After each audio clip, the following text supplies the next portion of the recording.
Si tu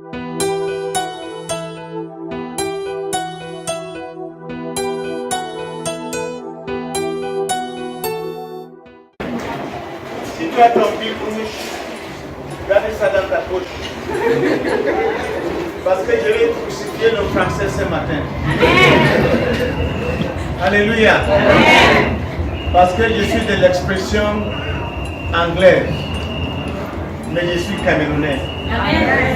Donc on a dit qu'on doit encourager le bilinguisme. Alléluia. Et si tu ne comprends pas mon français, tu me donnes le franc.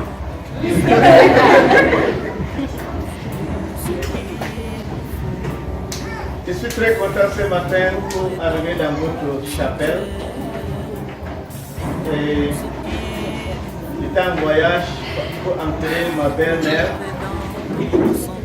Je suis rentré, je rendais ministère dans une autre église, ça fait 2 jours. Même après ici, la soirée encore, je vais continuer là-bas. Donc depuis 2 mois seulement, j'ai consacré plus de 20 pasteurs. Donc je pense que c'est une période pour moi que Dieu veut que je verse quelque chose dans la vie de mes enfants. Amen. Alléluia. Amen. Presque tout le monde qui veut concentrer vient Papa Chambo. Je dis ok. Malgré que mon église a l'action de grâce aujourd'hui, je les ai dit, je fais avec votre action de grâce. Mais moi, je vais célébrer mon action de grâce ici. Amen.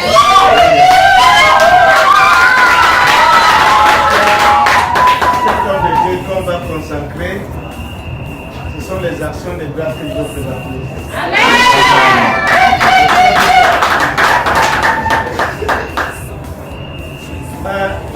Mon enseignement ou mon prédication ou mon exhortation, parce que je ne sais pas où je suis prédicateur ou bien je suis quelqu'un qui exhorte ou enseignant, je ne sais pas. Je ne sais pas si je suis prophète, je ne sais pas. Donc, je parle seulement. Je rends une ministère seulement. Parce que des fois, on est conflit. J'ai dépassé, j'ai arrivé à cet âge où dans le même je ne sais pas là où je suis encore. Mais quand j'étais jeune, je savais là où j'étais. Mais maintenant, je ne sais pas là où je suis. Je suis un prédicateur, un homme de Dieu, c'est tout. Ok, pour ceux-là qui ne me connaissent pas, on m'appelle Chambo Robert. Ça c'est mon nom, Chambo Robert. Et ce que Jésus-Christ a ajouté, c'est Bishop. Ce que les intellectuels m'ont donné, c'est docteur. Ce que l'Église m'a donné, mon Église s'écoute. Mon Église en Amérique m'appelle grand-père. Donc je suis là, tu m'appelles n'importe quoi, mais le titre que je ne veux pas que vous vous amusez avec, c'est l'enfant de Dieu. Amen. C'est mon plus grand titre. Parce que ça ne s'achète pas. Vous me comprenez? Amen. Bon, nous allons ouvrir nos Bibles dans Matthieu chapitre 21. Et nous allons lire jusqu'à le verset 17. Et j'aimerais un bon lecteur.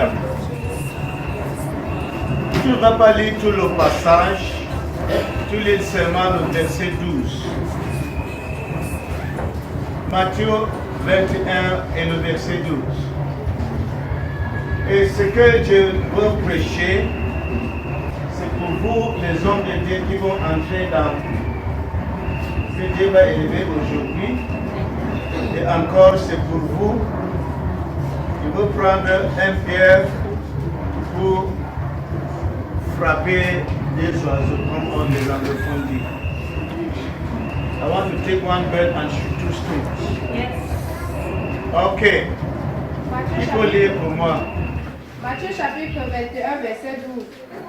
Jésus entra dans le temple et chassa tous ceux qui Jésus entra dans le temple de Dieu.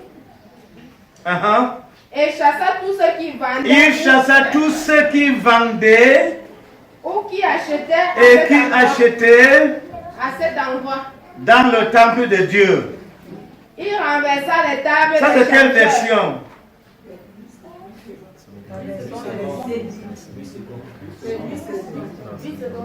C'est 8 secondes? Ok. Vas-y. Il renversa les tables des changeurs d'argent et les sièges des vendeurs de pigeons. Puis il leur dit, dans les Écritures, Dieu déclare, on appellera ma maison, maison de prière, mais vous, ajouta-t-il, vous en faites une caverne de voleurs. Merci. Il a 4 choses. Quand on va terminer jusqu'à verset 17, il a 4 choses que j'aimerais dire, surtout à ceux-là qu'on va ordonner aujourd'hui, et pour nous aussi. Alléluia. Amen. Bon, la Bible dit, Jésus-Christ est entré dans le temple de Dieu. Il n'est pas entré dans n'importe quelle maison. Il est entré dans le temple de Dieu, dans le sanctuaire de Dieu, là où Dieu habite. Alléluia. Amen. Parce qu'il sortait de Béthanie et il partait à Jérusalem. Dès qu'il est arrivé à Jérusalem, il est entré directement dans le temple de Dieu. Et moi, j'aimerais dire qu'aujourd'hui, le temple de Dieu n'est pas une maison. Le temple de Dieu, c'est toi et moi. Amen. Les enfants de Dieu. Amen. Parce que dans 1 Corinthiens 3, 16, c'est écrit, vous ne savez pas que vous êtes le temple de Dieu parce que le Saint-Esprit habite en vous. Donc, comme nous sommes assis comme ça, sauf qu'on n'est pas un croyant, sauf qu'on est seulement venu visiter. Mais si nous sommes croyants, nés de nouveau par le Saint-Esprit, le Saint-Esprit habite en nous et nous rend le temple de Dieu, l'habitation de Dieu vivant. Est-ce que quelqu'un me comprend? Amen. Quelqu'un me comprend? Amen. Bon, mon français, vous avez commencé à comprendre, non? Bon, il y a des nuances là que ça me dérange moi-même. Alléluia. Amen. Mais si ça te fâche, parlez aussi l'anglais. Alléluia. Vous êtes vivants. Vous êtes vivants. La Bible dit, Jésus-Christ entra dans le temple de Dieu. À l'époque, c'était une maison construite par les mêmes dons. Mais maintenant, Jésus-Christ ne cherche pas à entrer dans une maison bâtie par les mêmes dons, mais il veut entrer dans une maison que lui-même il a bâtie. Amen. Et la maison là, c'est toi et moi. Amen. Personne ne peut les bâtir, sauf le Seigneur lui seul. Amen. Donc comme vous êtes là comme ça, et comme je suis là comme ça, nous sommes ceux-là qui portent Dieu dans notre cœur. Nous portons Dieu dans notre esprit. C'est ce qui dérange beaucoup de chrétiens. Nous pensons que vraiment, ici c'est l'église.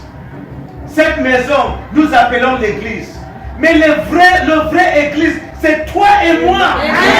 Même si sous l'arbre, sans une maison, nous formons une église. Parce que là où 2 ou 3 sont rassemblés à mon nom, je suis au milieu et c'est une église. Et je bâtirai mon église et le séjour, ou quoi, comment dire?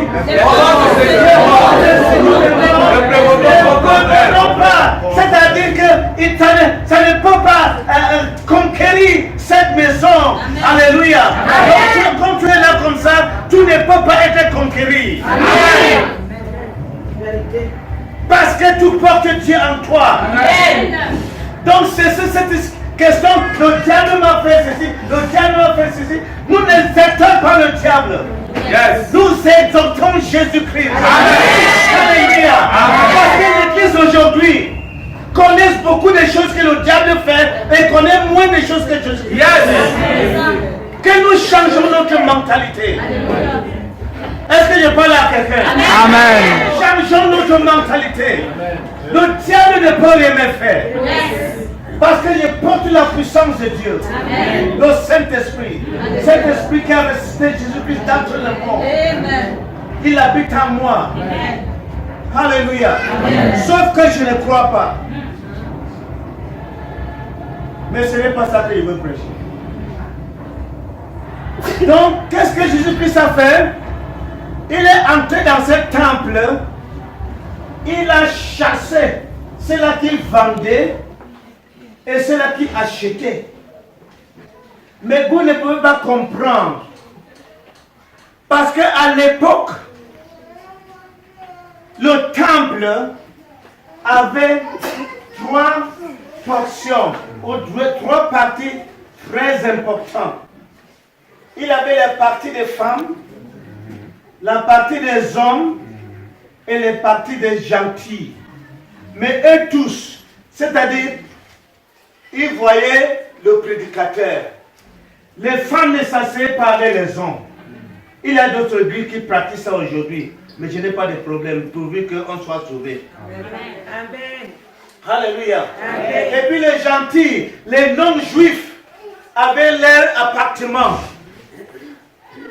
Donc, les gentils étaient chassés hors de cette place, de leur place, parce que les juifs ne croyaient pas que les gentils, c'est-à-dire toi et moi qui ne sommes pas des juifs, peuvent avoir une partie dans le cœur de Dieu.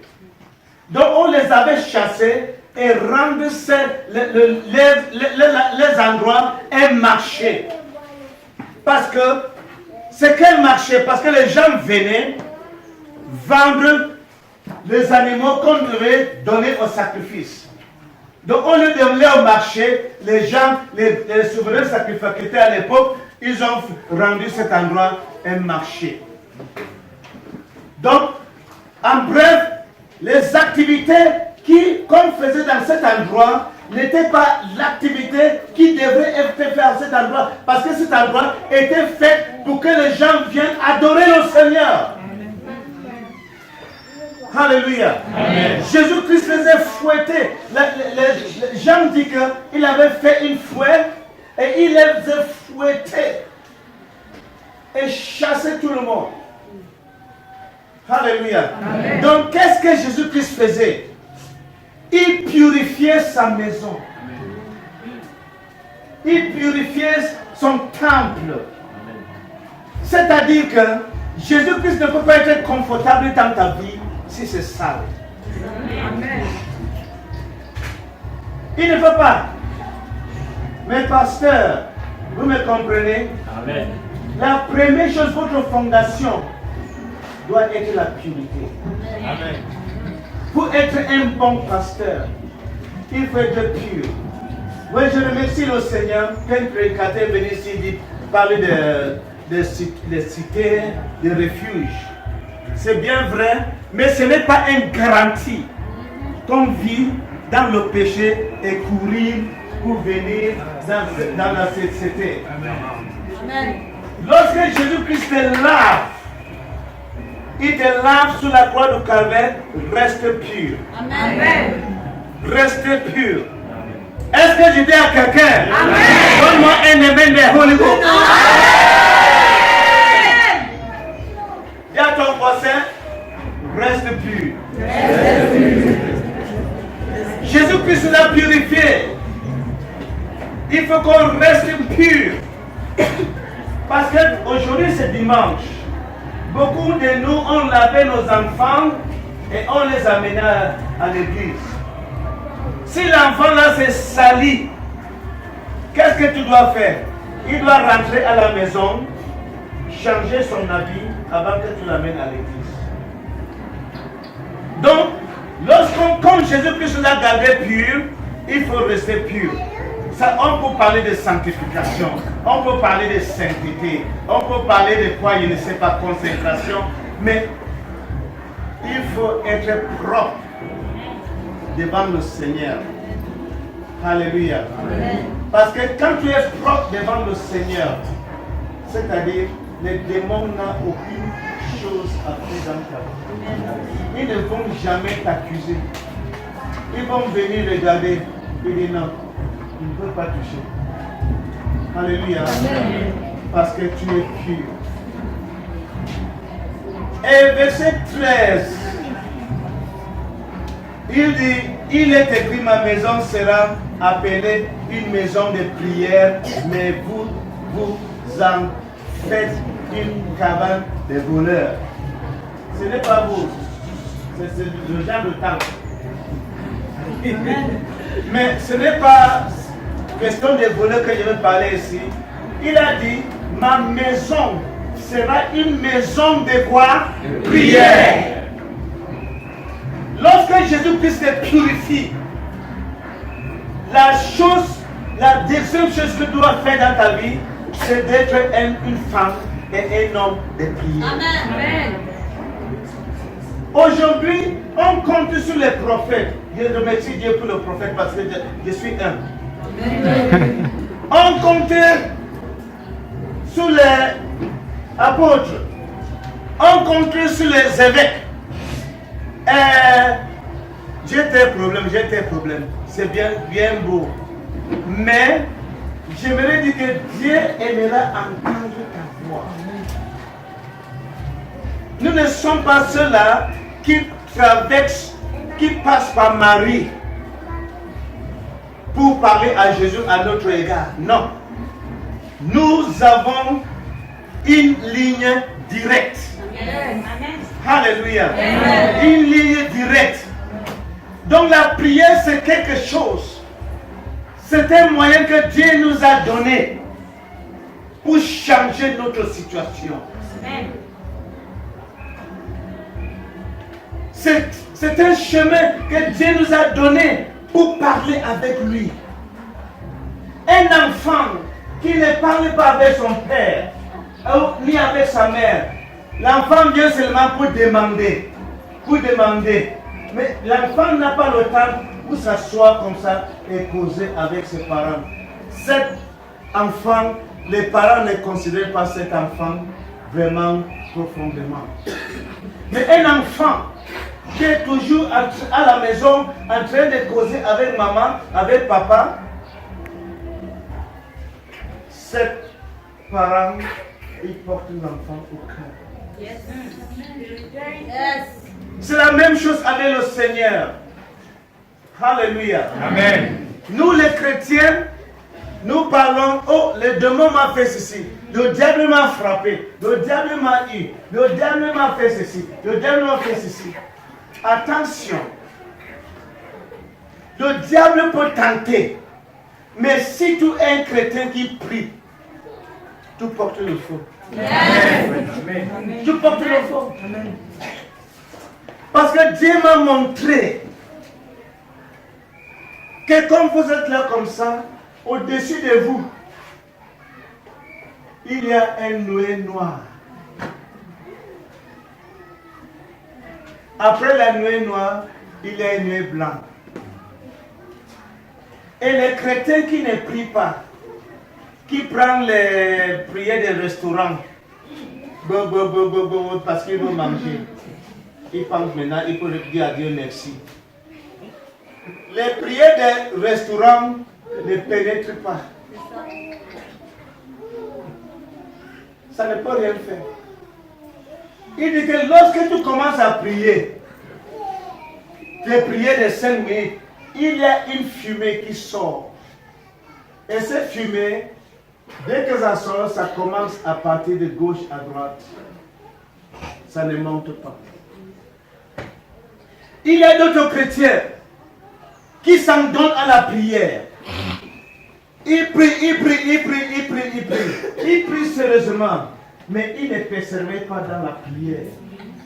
Leur fumée monte, ça touche le canopé noir, mais ça ne pénètre pas. Il y a ceux-là qui prient, mais ils persévèrent dans la prière. S'ils ne voient pas la réponse, ils ne laissent pas. Si tu ne me bénis pas, je ne te laisse pas. Comme Jacob. Ceux-là, dès qu'ils commencent à prier, leur fumée devient le feu. Ça brûle.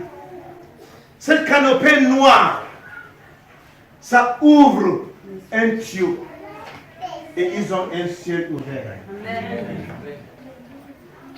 Ils marchent sur un ciel ouvert. Amen. Mes pasteurs, les hommes de Dieu, ne prennent pas la prière comme un jeu d'enfant. Avant la prédication, c'est-à-dire, pour préparer ton message, il te faut au moins 20 ans pour préparer ton message.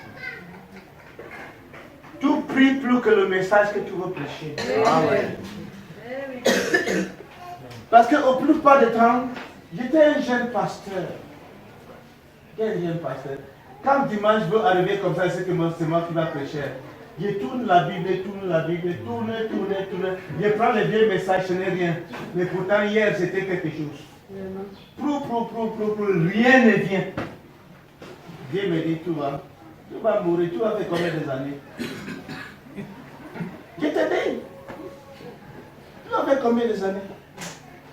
Il faut être dans la prière pour écouter ma voix. Amen. Amen. Alléluia. Amen. Parce qu'un mot que le Seigneur donne dans ton esprit, seulement Amen. Et tu t'assois, les gens seront bénis. Amen. Mais tu peux prêcher pendant 20 années, sans arrêt. Mais sans la prière, c'est vide. Il n'y a rien là. Tu es un bon parleur, mais tu n'es pas un prédicateur. Do you understand what I'm saying? Today you are? Ça compris?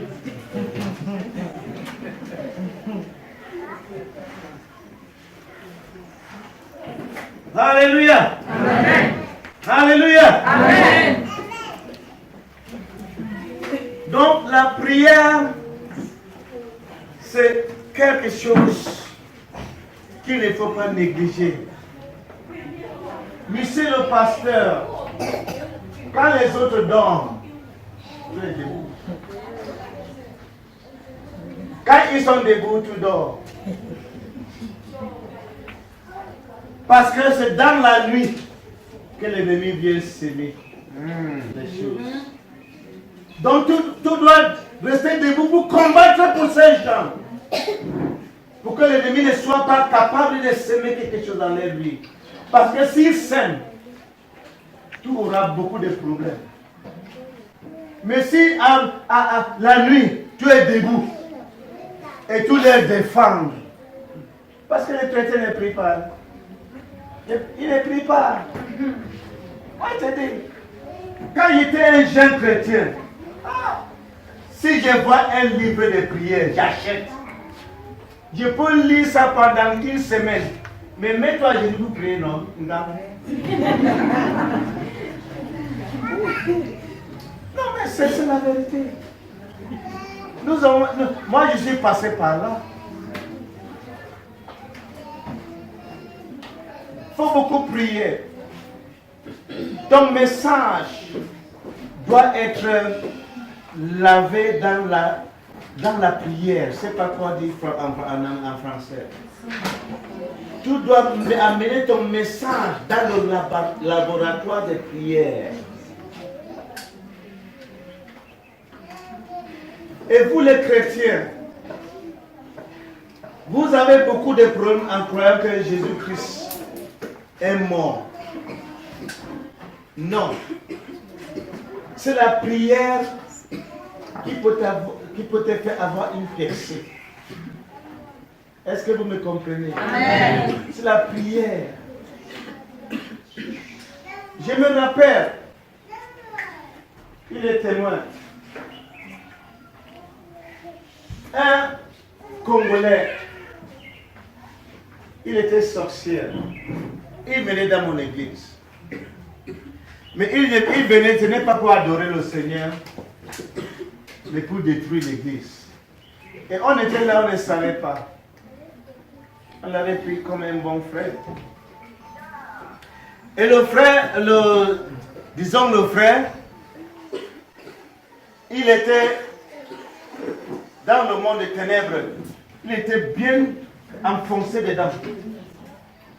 Moi, un dimanche, Dieu m'a mis dans le cœur, il dit que, bon, imposer les mains sur tous les chrétiens dans l'église, que personne ne sort pas sans que tu imposes les mains. J'ai appelé les pasteurs, on s'est aligné comme ça. C'est une sœur qui était devant, la première, qui était deuxième.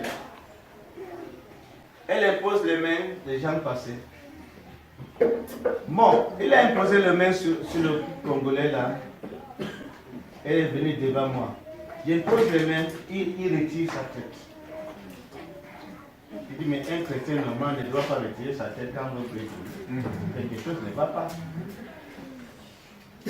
Il commence à me supplier. Il dit, pourquoi tu me supplies? Il descend. Il dit, les gens continuent à prier. J'impose les mains, je vois que c'était grave. J'ai appelé 2 pasteurs, j'ai dit, amène-le dans une salle, prier pour lui. On a prié pour lui, les démons ont confessé que le gars vit dans l'eau, il s'est marié dans l'eau. Et ses enfants, ce sont des poissons, 4 poissons. Les pasteurs croient qu'il était délivré. Nous tous, on croyait qu'il était délivré. Jusqu'à il est venu témoigner. Bon. Mais après, il nous a dit, le jour que les pasteurs ont prié pour moi, il pense qu'il était délivré. Il n'était pas délivré. Mais le jour que Papa Chambo avait imposé ma main sur moi comme ça, sur ma tête, je le suppliais parce qu'il avait gâté le puce de communication dans le monde des ténèbres. Quand il a témoigné comme ça, on ne savait pas qu'il avait un plan. Bon, on l'avait dit dans le monde spirituel que, après avoir témoigné comme ça, viens saluer Papa Chambo, tu dis merci, papa, merci, papa. Et dans le spirituel, tu vas prendre les empreintes de sa main. Et il a témoigné, il est venu me saluer. Moi, j'étais là seulement, j'ai fait le bishop. Je disais dans mon cœur, je suis puissant. Vous comprenez? Et surtout quand on pose la main comme ça, quelqu'un tombe, oh merde. Surtout les jeunes passés vont dire, merde. Le jour là, moi, tu vois aussi, je dis que moi, je suis fort. Mais je ne savais pas que le gars a collecté quelque chose de mal. Il est parti dans la nuit, il essaie de dire que bon, j'ai pris. On dit que bon, comme tu as pris, on va invoquer Chambo, il va venir ici et il va te rendre le fiche. Une histoire vraie. Yes. Amen. Yes.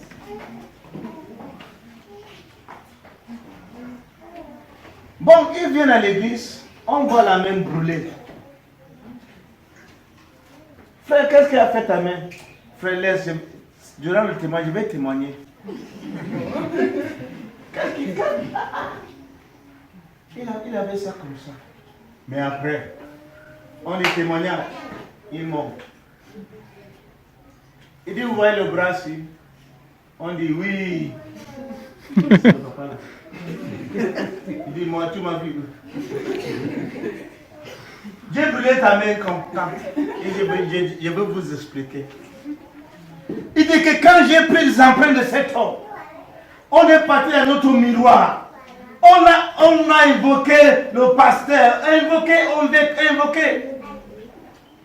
Mais on voit seulement sur notre miroir 5 à l'éternel. Amen. Toutes ces choses se passaient comme ça. Moi j'ai dormi. J'ai ronflé. J'ai monté les collines de Mbangante.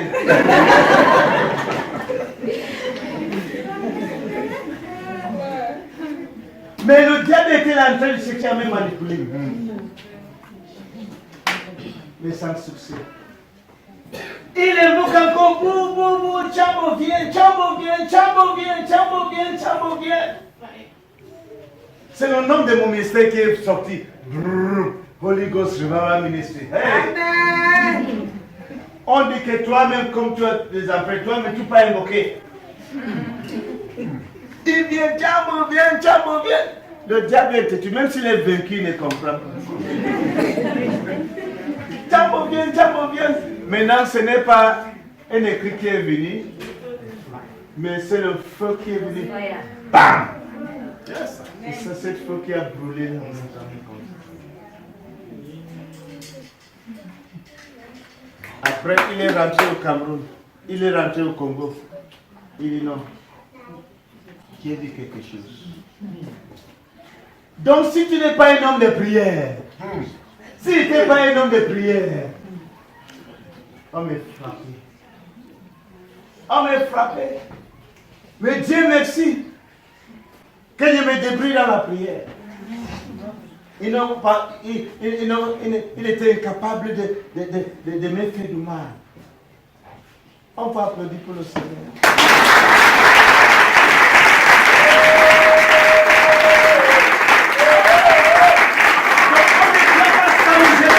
Avec la prière.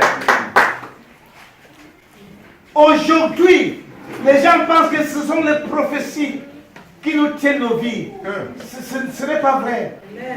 Il y a deux choses qui soutiennent ma vie depuis que je suis devenu chrétien. La parole et la prière. Je remercie Dieu pour les prophéties. Je ne néglige pas, mais je n'accroche pas sur ça. Parce que n'importe qui peut faire papa, ainsi de l'Éternel. C'est pourquoi le Nouveau Testament dit que 3 autres prophètes doivent juger une prophétie. Alléluia. Paul savait pourquoi il dit ça. Parce qu'il avait les faux prophètes et il avait les vrais. On a profité beaucoup de choses dans ma vie que ce n'est pas arrivé. Beaucoup. Très sérieux, tout pense que le feu va descendre. Je suis parti en Amérique. On me dit qu'il y a un grand prophète qui est venu. Allons. On est entré dans la voiture de mon fils. Life of prayer. And they will be strong in you. And they will praise you. Any spirit which has bound anyone here, the spirit of sickness, the spirit of disease, I command you out. In the name of Jesus. Amen. I command you out. In the name of Jesus. Amen. Father, stretch out the hand.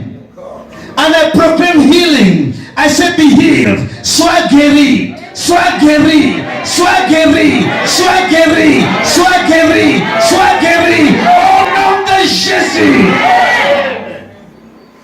Je lis Satan. Amen. Avec tous ses manigances. Avec tous ces agents qui détruisent la vie de tes enfants, Seigneur. Amen. Je les lis dans ces affaires, dans leur éducation, dans leur mariage. Tout ce qui leur nuit, Seigneur, je les libère. Aujourd'hui, au nom de Jésus. Amen. Au nom de Jésus. Amen. I cry fire. I cry fire. I say fire. I say fire. I say fire. I say fire. I say fire. In the name of Jesus. Holy Father, I just want to thank you I bless you because I believe it is done. In the name of Jesus Christ, I pray. Amen.